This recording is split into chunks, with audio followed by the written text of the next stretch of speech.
ഗർഭിണിയും മുലയൂട്ടുന്നവളും റമളാൻ നോമ്പ് നഷ്ടപ്പെടുത്തിയാൽ ഖളാ വീട്ടുന്നതിന് പുറമെ ഫിദിയ കൊടുക്കുകയും കൂടി വേണമെന്ന് കേട്ടു. ഇത് ശരിയാണോ? ഇതിനുള്ള വിശദീകരണം പ്രതീക്ഷിക്കുന്നു. ഇവിടെ നമ്മൾ മനസ്സിലാക്കേണ്ടുന്ന ഒരു കാര്യം, കർമ്മശാസ്ത്ര രംഗത്ത് ഇന്ന് പ്രശസ്തമായ ഒരുപാട് മദ്ഹബുകളുണ്ടല്ലോ, പ്രത്യേകിച്ച് 4 മദ്ഹബുകൾ. അതിന് പുറമെയും മദ്ഹബുകളുണ്ട്. ഈ മദ്ഹബുകൾ ചിലത് ഖളാ വീട്ടുന്നതോടൊപ്പം തന്നെ അവർ അതിന് ഫിദിയ കൂടി നൽകണം എന്ന് പറഞ്ഞവരുണ്ട്.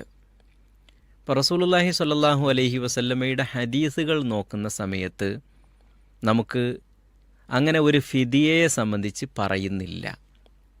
മാത്രമല്ല, ഇബ്നു അബ്ബാസ് റളിയല്ലാഹു അൻഹുവിനെ പോലുള്ള സ്വഹാബത്തിൻ്റെ കൂട്ടത്തിലെ പ്രഗത്ഭരായ പണ്ഡിതന്മാർ അവർ ഗർഭിണിയും അതുപോലെ തന്നെ കുഞ്ഞുങ്ങൾക്ക് പാലൂട്ടുന്ന, അതായത് കുഞ്ഞുങ്ങൾ ഉമ്മയുടെ മുലപ്പാൽ മാത്രം അവലംബിച്ച് കഴിയുന്ന ആ ഒരു സമയമുണ്ടല്ലോ, പ്രധാനമായും മുലപ്പാലിനെ ആധാരമാക്കുന്ന, ആശ്രയിച്ച് കഴിയുന്ന കുട്ടികൾ, ആ ഒരു സമയത്ത് കുട്ടികൾക്ക് എന്തെങ്കിലും പ്രയാസമുണ്ടാകുമെന്ന് ഭയപ്പെടുന്ന, അതേപോലെ തന്നെ ശരീരത്തിന് എന്തെങ്കിലും കുട്ടിക്ക് പാലൂട്ടുകയും അതോടൊപ്പം തന്നെ നോമ്പെടുക്കുകയും ചെയ്യുമ്പോൾ, അതുപോലെ തന്നെ ഗർഭിണിയായിരിക്കുന്ന സമയത്ത് നോമ്പെടുക്കുക എന്ന് പറയുന്നത്, പ്രത്യേകിച്ച് ഗർഭത്തിൻ്റെ ആദ്യ സമയങ്ങളിലൊക്കെ നോമ്പെടുക്കുക എന്ന് പറയുന്നത് വലിയ പ്രയാസമായിരിക്കും.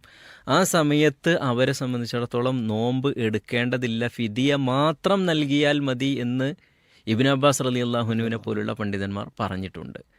അപ്പോൾ ഈ വിഷയത്തെ സംബന്ധിച്ച് ഇങ്ങനെ പഠിക്കുന്ന സമയത്ത് ഏറ്റവും ശരിയായിട്ടുള്ള ഒരു അഭിപ്രായമായിട്ട് നമുക്ക് കാണാൻ കഴിയുന്നത്, അള്ളാഹുവിൻ്റെ റസൂൽ സല്ലല്ലാഹു അലൈഹി വസല്ലം പഠിപ്പിച്ചു തന്നതനുസരിച്ച് നമുക്ക് മനസ്സിലാക്കാൻ പറ്റുന്നത്, രോഗിയുടെ ഗണത്തിലാണ് ആര് പെടുന്നത്?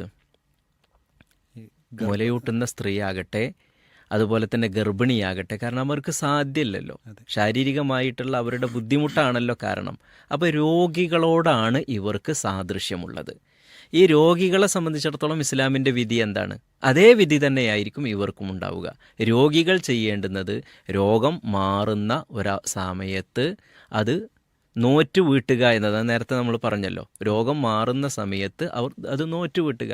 ഇപ്പോൾ ഒരു ഗർഭിണിയെ സംബന്ധിച്ചിടത്തോളം അവരുടെ പ്രസവം കഴിഞ്ഞ് കുട്ടി പ്രധാനമായും പാലിനെ മാത്രം ആശ്രയിച്ച് നിൽക്കുന്ന ആ ഒരു സമയം കഴിഞ്ഞ് ഇടവിട്ട ദിവസങ്ങളിൽ അവർക്ക് നോറ്റുവീട്ടാവുന്നതാണ്.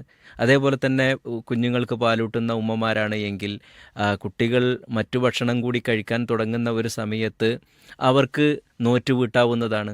അങ്ങനെ നോറ്റുവീട്ടുക അത് തുടർച്ചയായിട്ട് തന്നെ ചെയ്യേണ്ട ആവശ്യമില്ലല്ലോ. ഓരോ ദിവസങ്ങളിലായിട്ട് ഒരു ദിവസം നോറ്റ്, പിന്നെ 2-3 ദിവസം അവരുടെ സൗകര്യത്തിനനുസരിച്ച് ഒഴിവാക്കി, എന്നിട്ട് വീണ്ടും നോമ്പ് നോറ്റ്, ആ രൂപത്തിൽ നോറ്റ് വീട്ടിയാൽ മതി. റമദാനിൽ എന്ന് പറഞ്ഞാൽ തുടർച്ചയായിട്ടാണല്ലോ നോമ്പ്, അതിൻ്റേതായ പ്രയാസങ്ങളുണ്ടാകും. അപ്പോൾ അവർക്ക് എന്ത് ചെയ്യാം? നോമ്പ് ഒഴിവാക്കി പിന്നീടുള്ള ദിവസങ്ങളിൽ നോറ്റ് വീട്ടുകയാണ് ചെയ്യേണ്ടുന്നത്. അതാണ് ഏറ്റവും ശരിയായ ഈ വിഷയത്തിലുള്ള അഭിപ്രായമായിട്ട് നമുക്ക് കാണാൻ കഴിയുന്നത്. ചിലർ സ്വന്തം ശരീരത്തിന് കേടുണ്ട് എന്ന് വിചാരിച്ചാൽ അവർ നോമ്പ് നോറ്റ് വീട്ടിയാൽ മതി എന്ന് പറഞ്ഞവരുണ്ട്. അല്ല, കുട്ടിക്ക് എന്തെങ്കിലും പറ്റും എന്ന് ഭയപ്പെടുകയാണ് എങ്കിൽ അവർ നോമ്പ് നോറ്റുവീട്ടിയതോടൊപ്പം തന്നെ ഒരു നോമ്പിനുള്ള ഫിദിയ കൂടി കൊടുക്കണമെന്ന് പറഞ്ഞവരുണ്ട്.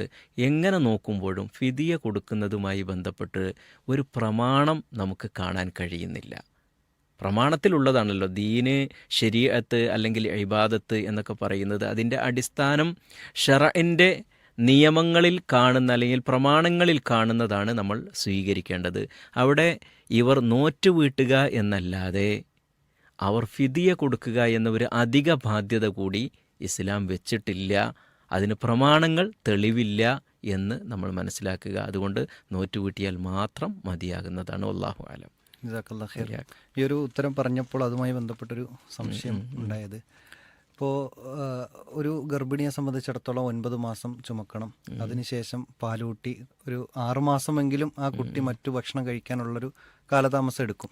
അപ്പോൾ ആ ഒരു വർഷത്തിനിടയിൽ 2 റമളാനുകൾ ഒരുപക്ഷെ കടന്നു പോവുകയാണ് എങ്കിൽ അവരുടെ നോമ്പുമായി ബന്ധപ്പെട്ട് എന്താണ് വിശദീകരണം? ഇവിടെയാണ് നമ്മൾ മനസ്സിലാക്കിയത്, നേരത്തെ നമ്മൾ സൂചിപ്പിച്ചല്ലോ ഇബ്നു അബ്ബാസ് റളിയല്ലാഹു അൻഹുവിൻ്റെ. അപ്പോൾ ഇബ്നു അബ്ബാസ് റളിയല്ലാഹു അൻഹുവിൻ്റെ ആ ഒരു വീക്ഷണം വളരെ ശരിയായ ഒരു വീക്ഷണം തന്നെയായിരിക്കും ഇത്തരം ഘട്ടങ്ങളിൽ. അഥവാ ഒരു സ്ത്രീയെ സംബന്ധിച്ചിടത്തോളം അവൾ ഈ ഒരു റമദാൻ സമയത്ത് ഗർഭത്തിൻ്റെ ആദ്യ സമയമാണ് എന്ന് വിചാരിക്കുക, അവർക്ക് നോമ്പെടുക്കാൻ കഴിയണില്ല.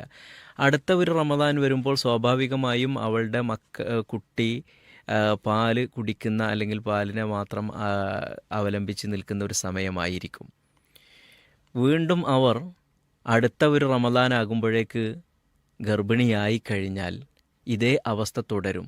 ഇങ്ങനൊരു 3-4 ഗർഭവും അതേപോലെ തന്നെ പാലൂട്ടുന്ന കാലാവസ്ഥയും കഴിയുമ്പോൾ ചുരുങ്ങിയത് ഒരു 6 കൊല്ലമോ അല്ലെങ്കിൽ 7 കൊല്ലമോ 8 കൊല്ലമോ ഒക്കെ ആകും.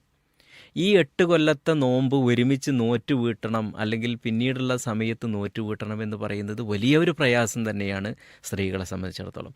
അതുകൊണ്ട് ഇത്തരം ഘട്ടങ്ങളിൽ, പ്രയാസകരമായി വരുന്ന ഘട്ടങ്ങളിൽ ഇബ്നു അബ്ബാസ് റളിയല്ലാഹു അൻഹു പറഞ്ഞതുപോലെ തന്നെ നമുക്ക് ആ ഒരു നിയമം എടുത്തുകൊണ്ട്, അഥവാ ഓരോ ദിവസത്തെ നോമ്പിന് ഒരു അഗതിക്ക് ഭക്ഷണം നൽകുക എന്ന, ഫിദിയ നൽകുക എന്ന, അതിൻ്റെ അളവ് പറയുന്നത് ഒരു മുദ്ദ് എന്നാണ്. ഒരു മുദ്ദ് എന്ന് പറഞ്ഞാൽ 2 കൈകൾ കൂട്ടിപ്പിടിച്ച് അതിൽ വെക്കുന്ന, ഒരു ഒത്ത കൈകൾക്ക് 2 കൈകൾ കൂട്ടിപ്പിടിച്ച് അതിൽ കൊള്ളുന്ന ധാന്യം. സാധാരണയായിട്ട് ഒരു 750 ഗ്രാം അരി, അതല്ലെങ്കിൽ ഒരു 800 ഗ്രാം അരി ഒക്കെയാണ് സാധാരണയായിട്ട് കണക്കാക്കുക. ഇതാണ് ഒരാൾക്ക് ഭക്ഷണമായിട്ട് ഓരോ ദിവസത്തെ നോമ്പിനും കൊടുക്കേണ്ടത്. അത് അങ്ങനത്തെ ഒരു പ്രയാസത്തിൻ്റെ ഘട്ടത്തിൽ ആ ഒരു നിയമം എടുക്കാം. അല്ലാതെ സാധാരണയായിട്ട് ഒരു റമദാൻ കാലം അല്ലെങ്കിൽ 2 റമദാൻ കാലമൊക്കെ വിട്ടുപോകുന്നത് അത് ആ സ്ത്രീയെ സംബന്ധിച്ചിടത്തോളം അതിന് ശേഷമുള്ള സമയത്ത് നോറ്റ് വീട്ടുകയും ചെയ്യാം. അതാണ് ഏറ്റവും ശരിയായിട്ടുള്ളത് എന്ന് നമുക്ക് മനസ്സിലാക്കാൻ കഴിയും. അല്ലാഹു അലം. ജസാക്കല്ലാഹ് ഖൈർ.